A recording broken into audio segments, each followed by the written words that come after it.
وہ تنزیہ لہجے میں بولا، میں بے بس اور لاچار قانون کی کوئی مدد نہیں کر سکتا۔ اچانک ایک نوجوان بیٹھک میں داخل ہوا۔ اس کی عمر 18-20 کے لگ بھگ ہوگی۔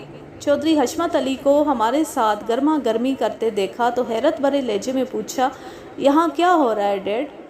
وہ نوجوان چودھری حشمت کو ڈیڈ کہہ رہا تھا۔ اس سے یہ بات تو واضح ہو گئی کہ وہ چودھری کا بیٹا تھا۔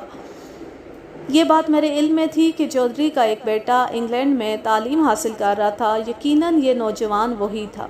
کچھ نہیں بیٹا، تم اندر جاؤ، تھانے دار صاحب ایک خاص مسئلے پر بات کر رہے ہیں۔ چودھری کی بات اس نوجوان کے حلق سے نہیں اتری۔ وہ میرے تیور دیکھ کر بھانپ چکا تھا کہ معاملہ وہ نہیں تھا جو چودھری بیان کر رہا تھا۔ اس نے مشکوک نظروں سے میری جانب دیکھا اور پوچھا کہ کیا مسئلہ ہے۔ میں نے جواباً اسے صورتحال سے آگاہ کیا۔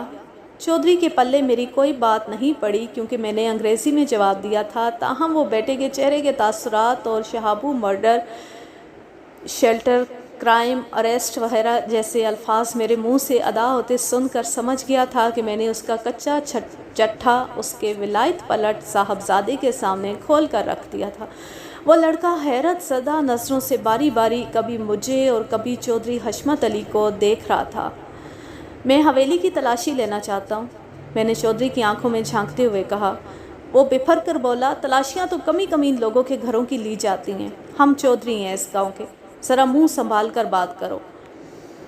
تم بھی ہوش سنبھال کر میری بات سنو چودھری، سیدھی طرح شہابو کو ہمارے حوالے کر دو، ورنہ مجبوراً ہمیں حویلی کے ایک ایک کونے میں جھانکنا پڑے گا۔ چودھری کا انگریزی گفتار بیٹا صورتحال کی نزاکت کو سمجھ چکا تھا اور میرے عزائم کا بھی اسے اندازہ ہو گیا تھا۔ اس نے ڈائریکٹ مجھ سے سوال کیا، آپ کورٹ پرمیشن لائے ہیں ساتھ؟ Search warrant? اس کے بغیر تو آپ تلاشی کا کوئی اختیار نہیں رکھتے۔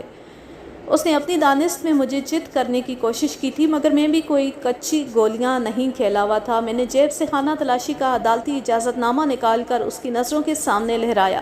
اس نے میرے ہاتھ سے وارنٹ لے کر بغور اس کا جائزہ لیا، پھر مطمئن ہونے کے بعد وارنٹ مجھے واپس دیتے ہوئے کہا، او آئی سی، یو آر فلی پریپیئرڈ۔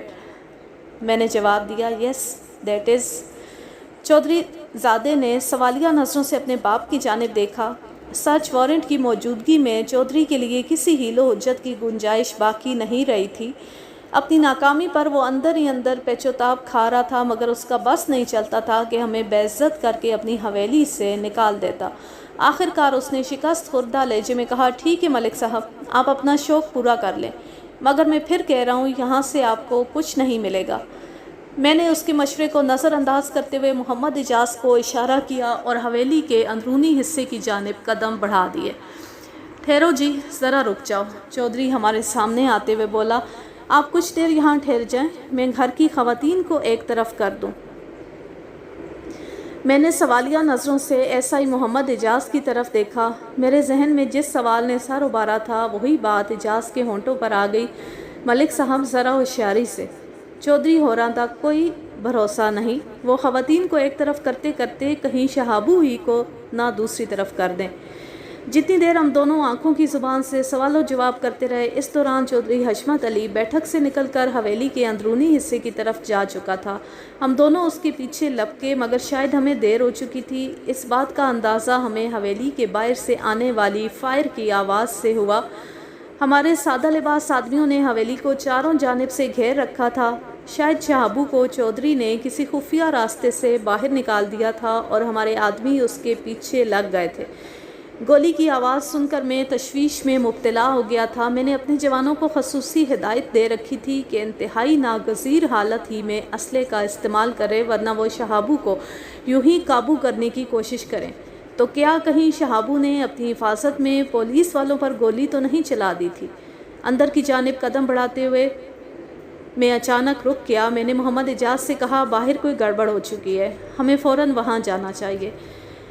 ہم تیزی کے ساتھ بھاگتے ہوئے حویلی سے باہر آ گئے۔ حویلی کے گیٹ کے پاس موجود پولیس والا ہمیں دیکھتی دوڑ کر ہمارے پاس آ گیا۔ کیا ہوا ہے؟ یہ فائر کی آواز کیسی ہے؟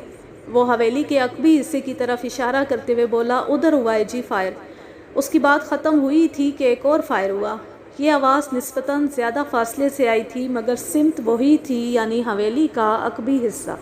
میں ایسا ہی اجاز کے ساتھ بھاگتا ہوا حویلی کے عقبی حصے کی طرف پہنچا۔ وہاں سادہ لباس کانسٹیبلوں نے اپنے ایک ساتھی کو تھام رکھا تھا اور اس کا بازو شدید زخمی تھا، خون بھل بھل نکل رہا تھا۔ میرے استفسار پر ایک کانسٹیبل نے بتایا وہ مسلح ہے جناب۔ اس کا اشارہ مفرور شہابو کی طرف تھا۔ وہ جیسے ہی حویلی کے پچھلے حصے سے برآمد ہوا ہم نے اسے قابو کرنے کی کوشش کی۔ منظور علی تو تقریباً اس کے سر پر پہنچ چکا تھا مگر اس مردود نے آؤ دیکھا نہ تاؤ فوراً منظور پر فائر کر دیا۔ جب تک ہم دونوں اپنے ہتھیار برآمد کرتے شہابو نے کھیتوں کی جانب دوڑ لگا دی۔ باقی لوگ کدھر ہیں؟ فائرنگ کی آواز سن کر سب اسی طرف چلے آئے تھے۔ اس نے بتایا بس ہم دو ہی یہاں ہیں، وہ تمام لوگ شہابو کے تعاقب میں گئے ہیں۔ ہم زخمی منظور کے پاس رک گئے تھے، تم اسے فوراً اسپتال پہنچاؤ۔ اوکے سر، انہوں نے بیک زبان کہا اور زخمی سپاہی منظور کو تانگے میں ڈال کر شہر کی جانب رواں ہو گئے۔ کھیتوں کی جانب سے ایک اور فائر کی آواز آئی۔ ہم نے کھیتوں کی طرف دوڑ لگا دی۔ میں نے دیکھا مسلح پولیس فورس مکئی کے کھیتوں میں داخل ہو رہی تھی۔ میں نے چیخ کر انہیں ایسا کرنے سے روک دیا۔ ٹھہر جاؤ، کوئی کھیت کے اندر نہ جائے بلکہ اس کھیت کو چاروں طرف سے گھیر لو، شہابو کے فرار کے تمام راستے مسدود کر دو۔ وہ تمام جوان رک گئے۔ اتنی دیر میں ہم بھی وہاں پہنچ گئے۔ میرے حکم کے مطابق انہوں نے جلدی سے پورے کھیت کو اپنے نرخے میں لے لیا۔ کھیت زیادہ بڑا نہیں تھا۔ خوش قسمتی ہمارا ساتھ دے رہی تھی کہ مکئی کی کٹائی کا سیزن چل رہا تھا اور بیشتر کھیتوں کی فصل کاٹی جا چکی تھی، اس لیے کھیتوں ہی میں فصل کھڑی نظر آ رہی تھی، ورنہ تو کھیت ایک دوسرے سے اس طرح پیوست ہوتے ہیں کہ تا حد نگاہ فصل ہی فصل نظر آتی ہے۔ ایسی صورت میں فصل کے اندر گھس کر کسی کو تلاش کرنا ایک دشوار کام ہوتا ہے، مگر خیریت گزری کہ 2-4 کھیتوں میں مکئی کی فصل باقی رہ گئی تھی۔ اسی حصے کو پولیس کے مسلح جوانوں نے گھیر لیا۔ میں نے ایک کانسٹیبل سے پوچھا، ہمارے نزدیک کی پوزیشن سنبھالے وہ چوکنا کھڑا تھا، شہابو کو ان کھیتوں میں گھستے ہوئے تم نے دیکھا تھا؟ جی ملک صاحب، وہ میری نظروں کے سامنے اندر گھسا تھا۔ وہ زخمی ہے، ایک سپاہی کی گولی نے اسے لنگڑا بنا دیا ہے۔ یہ ایک اطمینان بخش بات تھی۔ زخمی ہونے کی صورت میں شہابو زیادہ اچھل کود نہیں مچا سکتا تھا۔ پولیس کے جوانوں کو تو کوئی نقصان نہیں پہنچا۔ منظور کے بازو میں گولی لگی ہے۔ منظور بڑا جیدار نکلا جناب، وہ اپنی جان پر کھیل گیا تھا۔ میں نے اور اجاز نے 2 مختلف سمتوں سے کھیتوں کا بیرونی چکر لگانے کا فیصلہ کیا۔ مقصد صرف یہ معلوم کرنا تھا کہ شہابو ابھی تک انہی کھیتوں کے اندر رپوش تھا یا کسی سپاہی نے اسے کسی جانب سے نکلتے ہوئے دیکھا تھا۔ کھیتوں کا بیرونی راؤنڈ لگاتے ہوئے ہم پھر آمنے سامنے تھے۔ ہماری رپورٹ کے مطابق شہابو کھیتوں کے اندر ہی کہیں دبکا بیٹھا تھا۔ ایسا ہی اجاز نے کہا، ملک صاحب جوانوں کو کھیت میں داخل ہونے کا حکم دے دیں، شہابو زیادہ دیر چھپا نہیں رہ سکے گا، یہ بہت خطرناک ہوگا۔ شہابو کی جانب سے آنے والی کوئی بھی اندھی گولی کسی بھی ساتھی کی زندگی چاٹ لے گی۔ پھر کیا کریں؟ اسے باہر بھی تو نکالنا ہے۔ ہاں یہ بہت ضروری ہے، میرے پاس ایک تجویز ہے، اجاز نے کچھ سوچتے ہوئے کہا۔ وہ کیا؟ اس نے بتایا، ہم بآواز بلند یہ اعلان کرتے ہیں کہ شہاب علی تمہیں چاروں طرف سے گھیر لیا گیا ہے، خود کو قانون کے حوالے کر دو ورنہ جان سے جاؤ گے۔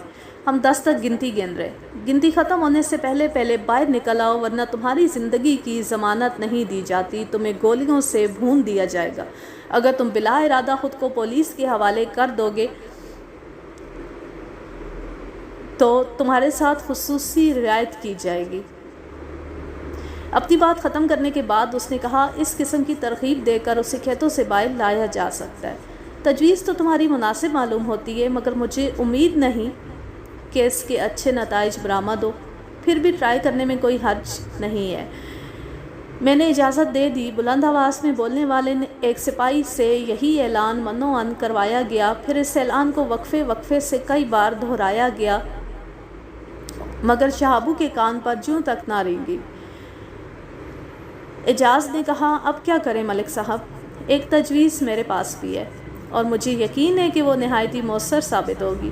میں ایسا ہی اجاز کا افسر تھا، میرے پاس اس سے زیادہ اختیارات تھے، میں کوئی بھی قدم اٹھانے سے پہلے اس سے اجازت لینے یا مشورہ کرنے کا پابند نہیں تھا، لیکن میں اپنے ماتحتوں کے ساتھ ہمیشہ دوستانہ رویہ رکھتا تھا اور ذرا سی بات میں ان سے صلاح لیا کرتا تھا۔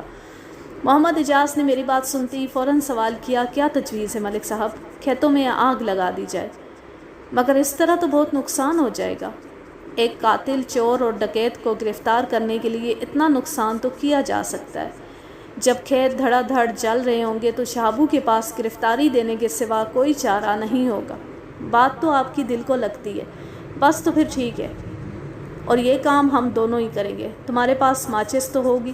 جی ملک صاحب، کبھی کبھی سگریٹ نوشی کی عادت بھی باعث رحمت ثابت ہوتی ہے، میں نے سادگی سے کہا۔ وہ جھینپ گیا۔ محمد اجاز سگریٹ تو پیتا تھا مگر میرے سامنے نہیں۔ وہ میرا احترام کرتا تھا اور مجھے اپنا بزرگ سمجھتا تھا۔ میں نے اس کی خفت مٹانے کے لیے کہا، چلو ایک طرف سے تم شروع ہو جاؤ اور دوسری طرف سے میں کام شروع کرتا ہوں۔ میں نے ماچس کھول کر اس کی آدھی تیلیاں اس کی جانب بڑھا دیں، پھر ڈبیا کو بھی 2 حصوں میں اس طرح پھاڑ ڈالا کہ مسالے والا ایک ایک حصہ ہم دونوں نے لے لیا۔ چاروں طرف سے آگ لگنی چاہیے، ذرا احتیاط سے۔ قدرت پوری طرح ہمارا ساتھ دینے کے لیے تیار تھی۔ اس وقت ہوا بالکل بند تھی، ورنہ کھلی جگہ پر آگ جلانا مشکل ہو جاتا ہے۔ ہم آگ لگاتے ہوئے جہاں جہاں سے گزر رہے تھے وہاں پر موجود پولیس اہلکاروں کو اپنے منصوبے سے آگاہ بھی کرتے جا رہے تھے۔ دیکھتے ہی دیکھتے مکئی کے کھیتوں نے چاروں طرف سے آگ پکڑ لی۔ آگ کا پھیلاؤ بڑی تیز رفتاری سے کھیتوں کے اندرونی حصے کی جانب بڑھتا جا رہا تھا۔ مکئی کے تیار پودے دھڑا دھڑ جل رہے تھے۔ دھوئیں کے بادل آسمان کی طرف اٹھ رہے تھے مگر شہابو کی جانب سے کوئی رد عمل ظاہر نہیں ہو رہا تھا۔ ایک لمحے کو تو مجھے شک گزرا کہ شہابو سرے سے ان کھیتوں میں موجود ہی نہیں ہے، مگر اسی وقت میرے کانوں میں اس کی چیختی ہوئی آواز آئی، میں آ رہا ہوں، مجھے زندہ مت جلاؤ، میں خود کو قانون کے حوالے کر رہا ہوں، خدا را اس آگ پر قابو پالو۔ اس کے بعد کی کہانی کچھ زیادہ پیچیدہ نہیں۔ شہابو کو آئینی زیور پہنا دیا گیا۔ جب ہم اسے گرفتار کر کے حویلی کے پاس سے گزرے تو چودھری حشمت علی نے اسے بچانے کی آخری کوشش کی۔ ملک صاحب ابھی کچھ نہیں بگڑا، گھر کی بات گھر ہی میں رہنے دیں، مجھ سے مکا کر لیں۔ میں نے اس کی آنکھوں میں دیکھتے ہوئے فخریہ لہجے میں کہا، چودھری میں نے کہا تھا نا، خالی ہاتھ واپس نہیں جاؤں گا، میں تمہاری منہ مانگی رقم ادا کرنے کو تیار ہوں۔ اس نے مجھے کھلا کھلا رشوت پیش کرنے کی کوشش کرتے ہوئے کہا، شہابو کو چھوڑ دو، تم اپنی رقم کو عدالت میں خرچ کرنا چودھری، یہ تو آپ چھوٹنے والا نہیں، تو مجھ سے دشمنی کر کے اچھا نہیں کر رہے تھانے دار۔ اس نے دھمکی آمیز لہجے میں کہا، میری پہنچ بہت اوپر تک ہے، میں تمہارا تبادلہ بھی کروا سکتا ہوں، یہ گیدڑ بھبکیاں کسی اور کو دینا، میں تمہارے روب میں آنے والا نہیں ہوں۔ تمہارے جیسے 2-4 چودھری تو میری جیب میں رکھے رہتے ہیں۔ میرے طرز تخاطب نے اس کی انا کو بری طرح مجروح کیا تھا۔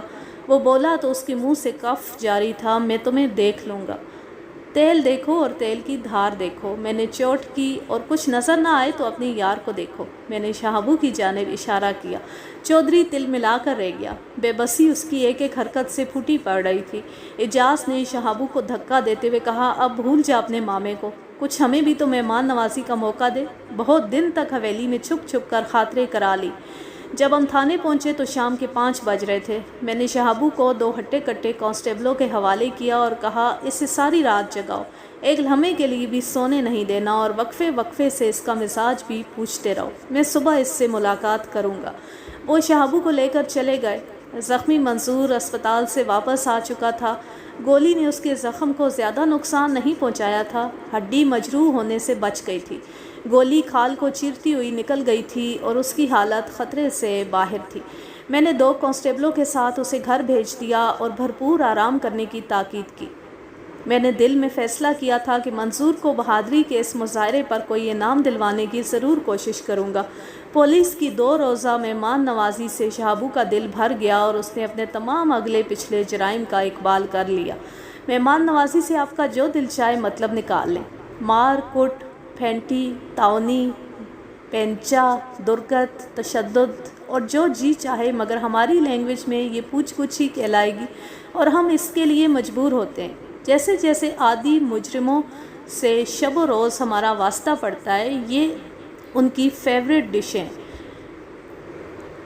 شہابو نے جو اقبالی بیان دیا اس کا خلاصہ یہ ہے۔ وہ طویل عرصے سے چودھری حشمت کے اشاروں پر ناچ رہا تھا۔ دھنگا فساد چوری، ڈکیتی اور اسی نوعیت کے دوسرے جرائم اس کا اوڑھنا بچھونا تھے۔ سنگین قسم کے جرائم کی وارداتیں وہ آس پاس کے گاؤں میں جا کر کرتا تھا اور جو کچھ بھی ہاتھ لگتا تھا وہ چودھری کے حوالے کر دیتا تھا۔ چودھری اس کی بھرپور پشت پناہی کرتا تھا اور اسے پوری طرح تحفظ بھی فراہم کرتا تھا۔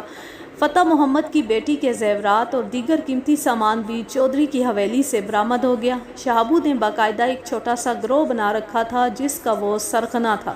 اس کے 3 ساتھی فتح محمد کے گاؤں کی پولیس کے ہتھے چڑھ چکے تھے۔ شہابو قسمت سے ہمارے حصے میں آیا تھا۔ میں نے مذکورہ گاؤں میں شہابو کی گرفتاری کی اطلاع متعلقہ تھانے کو پہنچا دی تھی۔ وقوعے کی رات شہابو اور جیدے میں خاصی تلخ کلامی ہو گئی تھی اور وہ مارنے مرنے پر آمادہ نظر آتے تھے۔ جیدے نے غصے میں شہابو کو مادر پدر آزاد گالیوں سے بھی نوازا تھا۔ دوسروں کے سمجھانے پر وہ اپنے غصے کو پی گیا تھا، مگر سلطان کے اڈے سے باہر آ کر جیدہ ایک مرتبہ پھر اس سے الجھ پڑا تھا۔ مجبوراً اسے جیدے کو ٹھکانے لگانا پڑا۔ جیدہ اس کے بائیں ہاتھ کا کھیل نہیں تھا۔ وہ اکیلے شہابو کے بس کا نہیں تھا، مگر اس وقت شہابو کے ساتھ اس کے چند رفیق کار بھی تھے، اس لیے شہابو کو جیدے پر قابو پانے میں کوئی دشواری نہیں ہوئی۔ یہ اسی رات کا ذکر ہے جب شہابو اور اس کے ساتھیوں نے چوری کی غرض سے فتح محمد کے گاؤں کا رخ کرنا تھا۔ کیس اپنی جگہ مکمل تھا۔ مجرم کا اقبالی بیان ہی کافی تھا۔ میں نے تمام کارروائی کرنے کے بعد چالان عدالت میں پیش کر دیا۔ چند پیشیوں کے بعد شہابو کو عدالت نے سزائے موت کا حکم سنا دیا۔ بعد ازاں چودھری حشمت بڑی عدالت میں یہ مقدمہ لے گیا اور کیس کچھ عرصہ مزید چلا، مگر اس سے کوئی خاص فائدہ نہ ہوا اور اعلیٰ عدالت نے بھی شہابو کے خلاف ڈگری دے دی تھی۔ تاہم اتنا ہوا کہ اس بھاگ دوڑ کے نتیجے میں اس کی سزائے موت عمر قید میں بدل گئی۔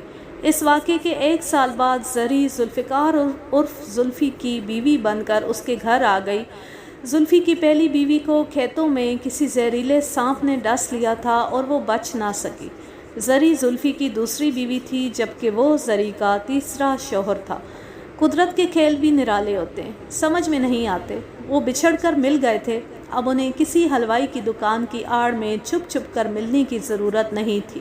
قدرت کے کارخانے میں ہر کام کا ایک وقت مقرر ہوتا ہے، انسانی عقل اسے سمجھنے سے قاصر ہے۔ مقتول جیدے کی ماں عنایت بی بی کے بقول زرینہ عرف زری ایک ڈائن تھی جو اپنے 2 شوہروں کو کھا گئی تھی، اب تیسرے کی باری تھی، مگر ایسی کوئی بات ظہور پذیر نہیں ہوئی۔ میں جب تک اس تھانے میں تعینات رہا اور جب بھی ان سے ملاقات ہوئی میں نے انہیں خوش و خرم ہی پایا۔ اب جانے وہ کہاں ہوں گے۔ یوں یہ کہانی اپنے اختتام کو پہنچی۔ آپ کمنٹ کر کے ضرور بتائیے گا آپ کو یہ کہانی کیسی لگی۔ اب میں لیتی ہوں آپ سے اجازت، جانے خوش رہیں، شاد و آباد رہیں، ہنستے مسکراتے رہیں۔ اللہ حافظ، اللہ نگہبان۔